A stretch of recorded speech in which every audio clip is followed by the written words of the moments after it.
আল্লাহর কাছে চাইতেও জানতে হয়। উল্টাপাল্টা দোয়া করলে দোয়া পূরণ হয়ে যাবে, কবুল হয়ে যাবে, কিন্তু আপনার কাজ হবে না। অনেক যুবক আছে আল্লাহর কাছে দোয়া করে, আল্লাহ বেশি না, 1,05,000 টাকা চাই। তো আল্লাহ তাআলা 5 লাখ টাকা ধরেন আপনাকে দিয়ে দিল, সাথে একটা রোগও দিয়ে দিল, ওই রোগে খরচ হবে 6 লাখ। তাহলে আপনার এই 5 লাখের কোনো মানে আছে?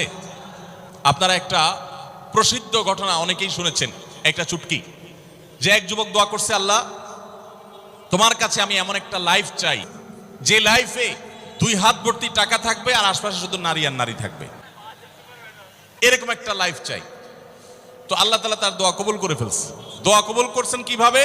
তাকে আল্লাহ তাআলা এমন একটা বাসের কন্ট্রাক্টর বানিয়ে নিছেন, যে বাসটা হলো মহিলা বাস, চারপাশে শুধু নারী আর নারী, সব মানুষের, আর হাত ভর্তি টাকা আর টাকা সব বাস মালিকের। দোয়া কিন্তু কবুল হয়ে গেছে। তো আল্লাহ তাআলার কাছে উল্টাপাল্টা দোয়া করলে কি হয় দেখছেন?